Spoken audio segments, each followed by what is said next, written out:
Hi, this is John Sauve, and this is Art and Design. Today, our guest is Monica Papasian from Warren, Michigan. Monica, thanks for coming on the show. Thanks so much for having me. Monica, how long have you been in Warren? I grew up in Warren. I bought my first house in Centerline and then moved back to Warren. So we've been back in Warren for about 13 years. Now, you and your husband Lauren do a number of things. One is the skate shop, right? Right, right. How did that come We about? um well, my husband had been really involved in trying to get a skate park built, and um, our city has made a huge investment in building a skate park, and so we felt like we needed to have a skate shop in the area to have, help provide some skate culture and really make the skate park successful. So we opened our shop really to support the success of the skate park. Now, does that mean that Lauren and you were both skaters as kids? Nope. I have never been a skater. Although my favorite hobby is watching my son skate. I just think it's incredible. Um, my husband Lauren scooted around, I think, a little bit, but I don't know that I would say he was ever a skater. Um, we just, we see in Macomb County a lot of skate parks, and there are no skate shops around. So there's really no one to guide, skate culture, skate rules, or just provide support to the skate community. So that's what we're here for.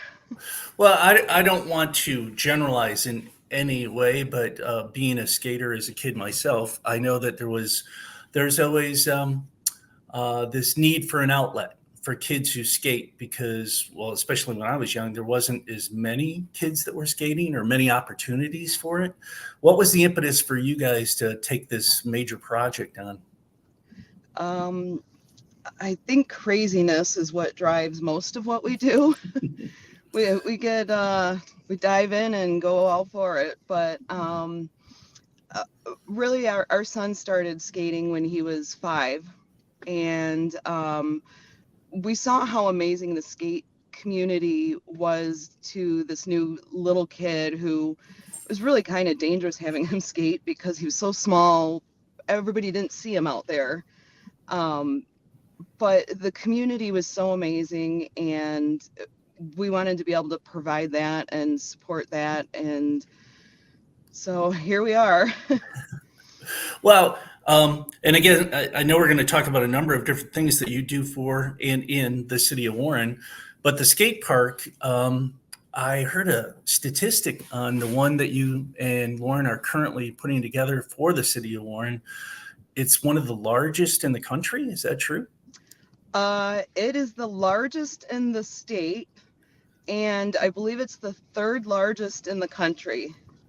And I will say Billy from Evergreen has just poured his heart into the creation of this.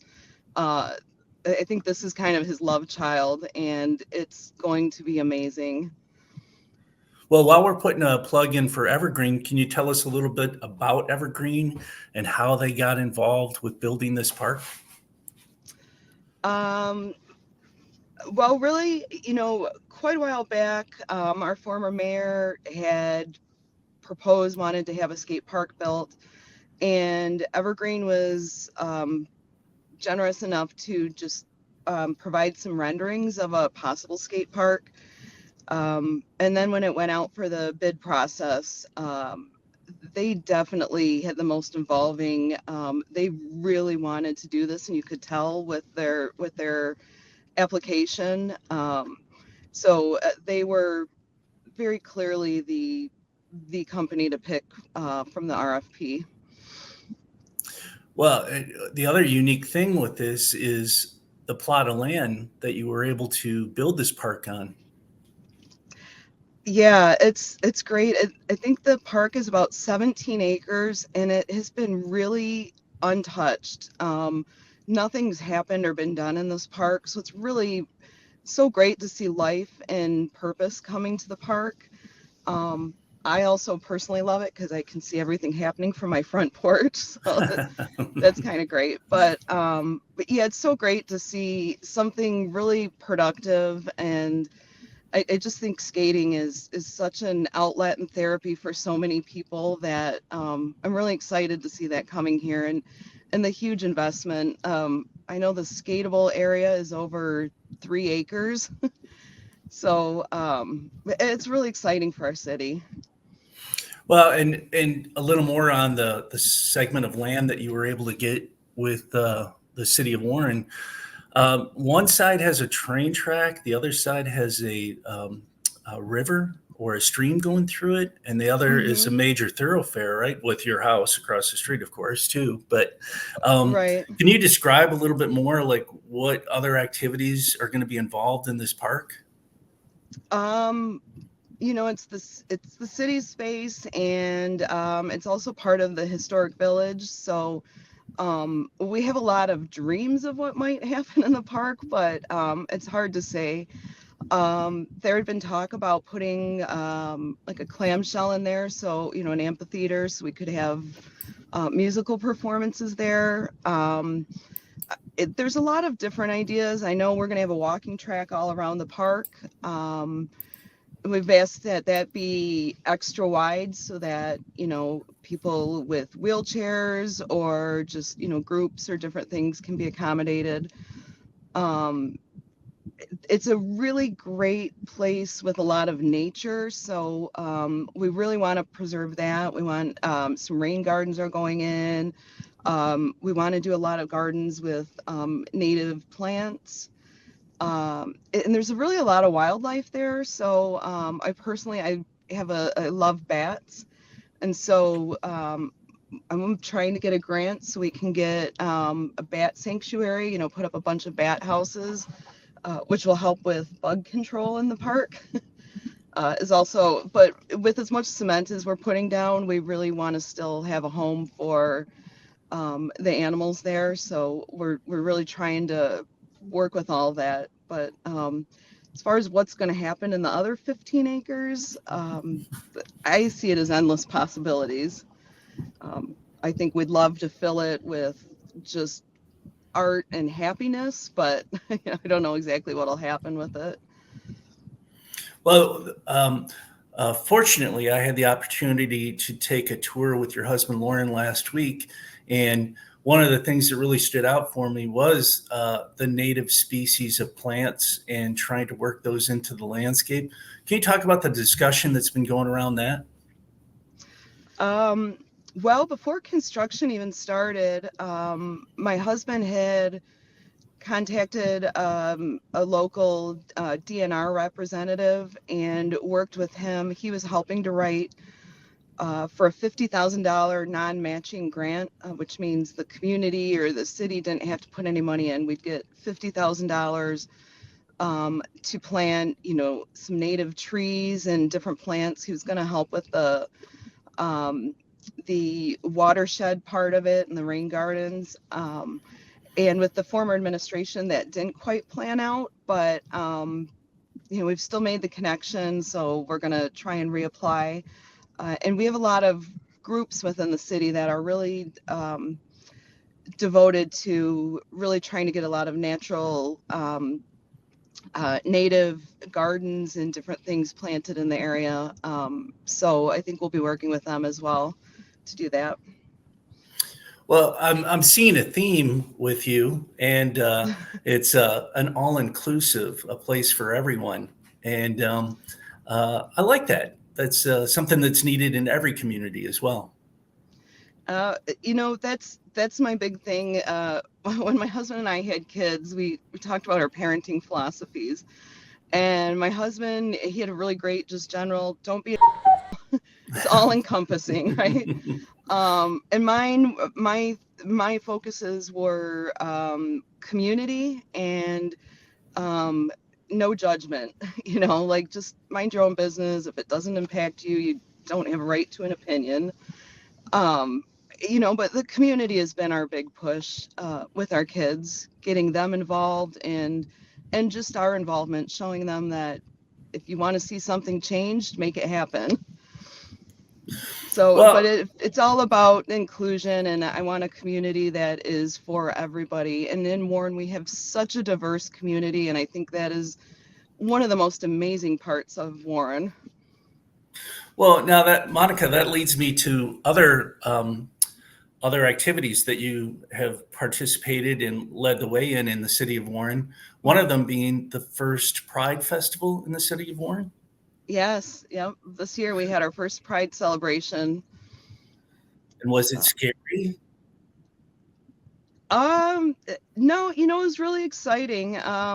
I have a friend that asked me, like, hey, can you help me plan something for Pride? Like, it's time. And I thought, like, all right, we'll get volunteers, and it can be as big or as little as everybody wants to make it be. I kind of thought we'd have a picnic in the park, and maybe I could get a band to play for us. And it ended up, we had a lot of volunteers, and it ended up being huge and amazing. And um, I think it was outstanding for the first year, and to think we're just getting started. It's going to be something special for sure. Well, and I know that when you take something like this on, you can never really fully predict how it's going to turn out. Was there any surprises for you? Um, I think everything went really well. There was one issue. We had 50 vendors there, which even that was remarkable for 3-month planning for such a That's big event. huge. That's huge for any Um, event. yeah. Um, Two of the vendors had adult products out that were not supposed to be out on display, and um, I wasn't even aware until days after the event. So um, there is apparently an ordinance in Warren, and you're not allowed to sell those items in Warren. So um, we've learned a lot, and I think the hard part with that. I mean, it's nothing wrong with owning or having those things, but we marketed this as a family friendly event, Right. and that wasn't supposed to be out. So that was I think our one surprise or mess up or thing that happened. But it'll give us a lot of direction for next year, and I think the feedback from the community and some different things. There's pride events were a little saturated in that these days, which is great. But so I think the feedback from our community was that they really wanted a family friendly event, because this is about it. Really, we wanted it to be about being yourself and being loved and being part of our community. And so we talked about next year. Yes, we'll have an 18 and over section, but really what I think we'll do is not have an 18 and over section and have everything family friendly. And that's what will distinguish our event from all of the other events. Monica, I don't mean to be Cubby O'Malley and trying to get a scoop on this story or anything, but I just want to show here's someone, yourself, who cares about their community and also cares about people and says inclusion is important. And I want to show that we believe in inclusion. I believe it was Lauren's philosophy, don't be an as a parent, that carries over to every aspect of your life. And I'm honored to even be talking to you about this and putting it together and seeing it through.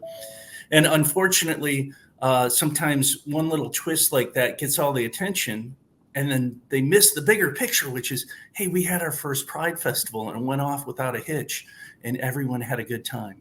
So people that are looking for Yeah. that sort of thing are just looking to throw bombs. They're cultural terrorists, and the idea. It's a great term.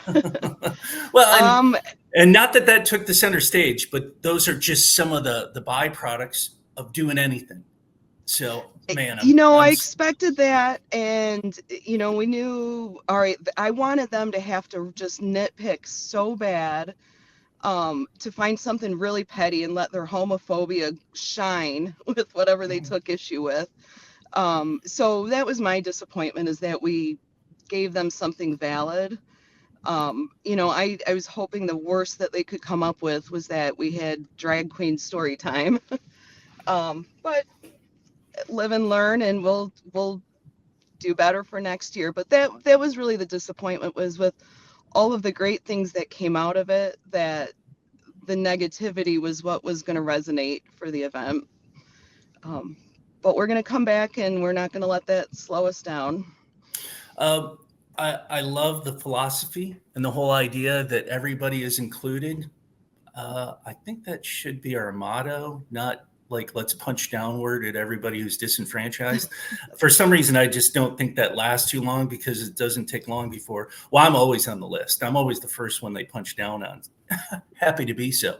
But what you did and what you put together, um, it shows that you care about the community, but more importantly, you lead by example. I'm proud of you. I think that's amazing that you pulled it off. And these little side issues that come up, that's how people learn. And that's how people get to think about their own situation and how can they make it better, instead of just sitting behind a computer like you and I are doing, Sarah, right now, but typing bad things. We're not typing bad things.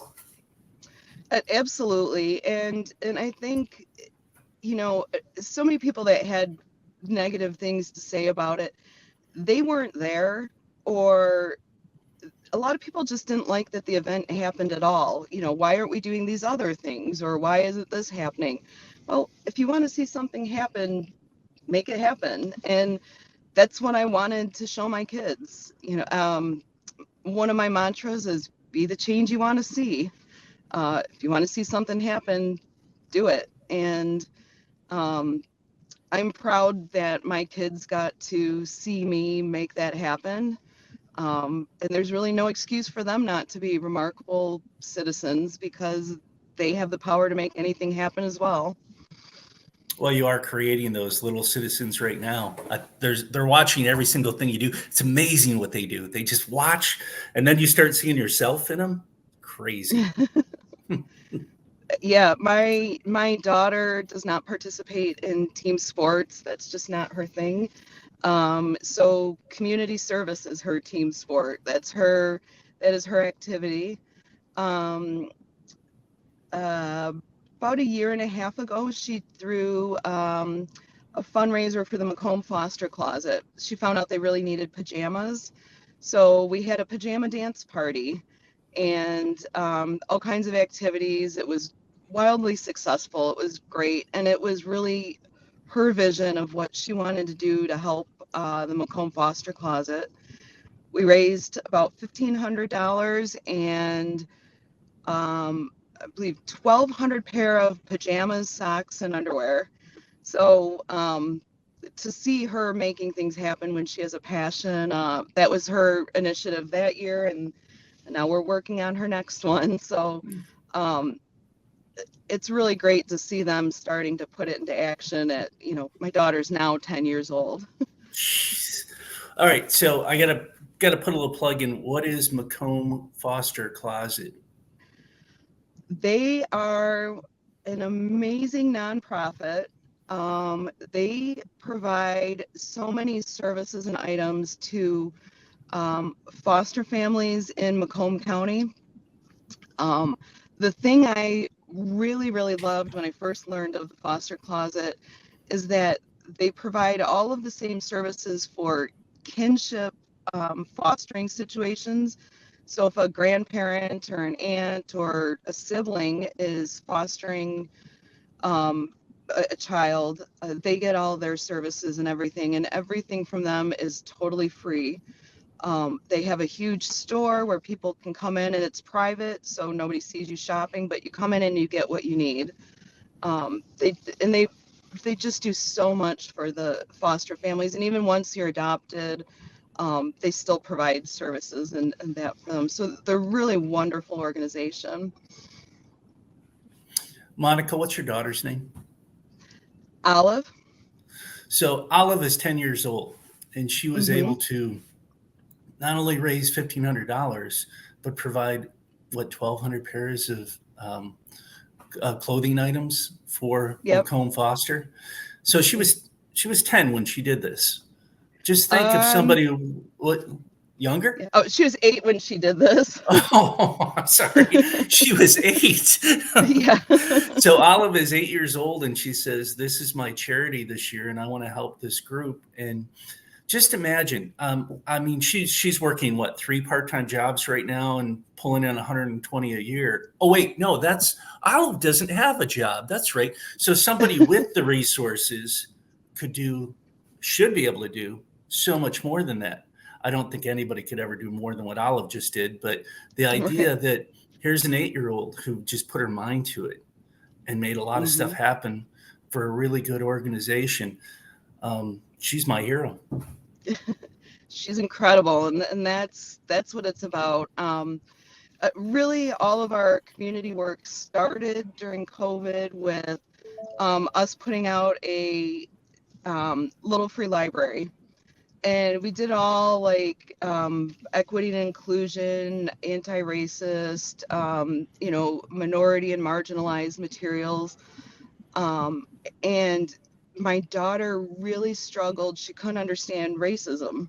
She couldn't wrap her head around it. And I'm like, of course not, because this is not a logical thing.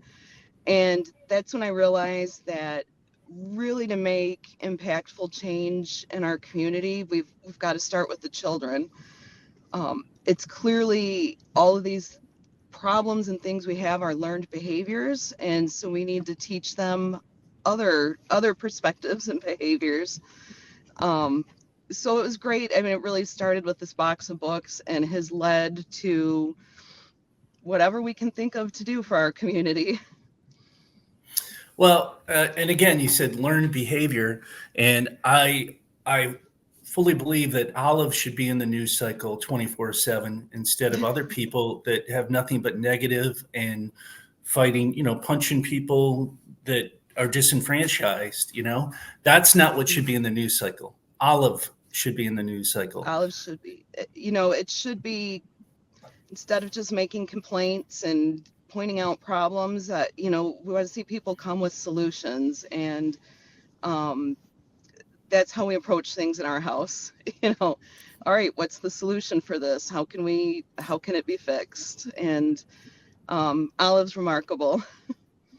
Well, I'm her number one fan, and just the idea that, again, if Olive is 8 years old and she can make this type of change, just think with somebody who has resources and a network of people and is looking for something positive because they're overwhelmed with today's negativity.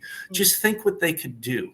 They could Right. maybe on a good day with enough resources, they might be able to. mm, Kind of stand in Olive's shadow. But in my book, she's number one, and we should all strive to be that way. Um, I'm just happy that she's still gunning from all these other ideas, and she sees nothing but endless opportunities on how she can make a difference. And she's 8. She's 10 now. Absolutely. I'm She's sorry. 10 She's now. been doing it since She's she's not 8. slowing down though. So her current initiative, we are working on period poverty awareness. And it's something we learned about a few years ago at a museum in Mount Clemens. The donation jar. Um, I don't know if my kids asked what that was for or what it was, and they said that they use all of the donations to provide feminine hygiene products for the homeless women in the area because that's not something that they can get from the shelters. And Olive was 7 at the time, and so I don't know how that made such a big impact on her, but other than she had a heart for the homeless. So we're just now picking up this year on that.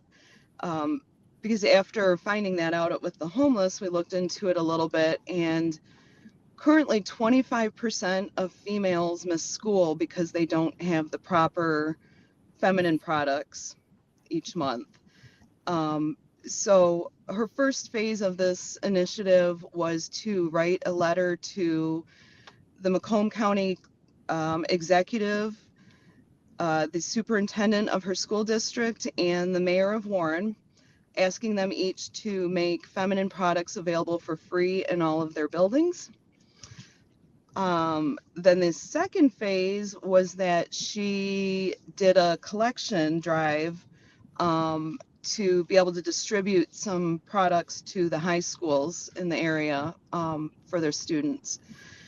We found out a special ed teacher that I know works at Lincoln High School, and he opened a free clothing store and for the students, and his special ed students would run the store.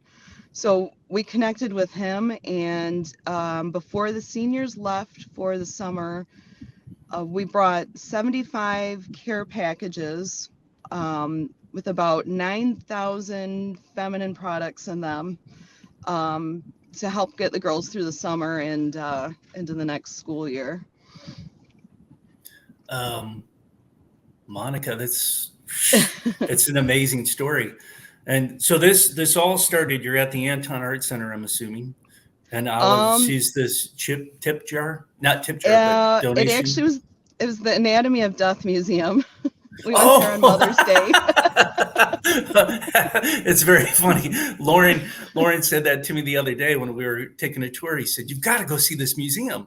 That's amazing. It's great. Outstanding." Yeah, that was our Mother's Day adventure, and it just keeps getting better. We have probably about at least the same amount of products still that we are going to be getting to the high schools for when they reopen, and hopefully middle schools as well. And then we started working on the third phase of her initiative, which was going to be to reach out to the governor to provide funding to schools so that everybody could have this without worry. But we actually have, we've been working with our city council president and one of our state representatives to introduce a bill that was, I believe in 2021 maybe, had been brought forth. So we want to get that reintroduced to provide this to all the public schools so that kids can go to school without worrying about this. Monica, I wasn't prepared for all the information today. I appreciate all of this. And seriously, what you've said about yourself and how you pursue this, and more importantly, I love Olive, that she's this young and she's already got a plan, and the plan is big. It's calling all the important figures that can actually help implement on a broader scale. I'm inspired. I've learned a lot, and I want to be Olive when I grow up, if it ever happens. But I'm telling you, I love the plan. And I got to say, thanks for coming on Art and Design today, because you have made my day. You have no idea how important this was. Thank you so much. Thank you so much for having me and letting me babble on about my stuff. But I really appreciate it. It was outstanding to meet you, John. Well, you can't get rid of me, Monica, just so you know. Wonderful. Just ask Lauren. Good. Thank you. Thank you.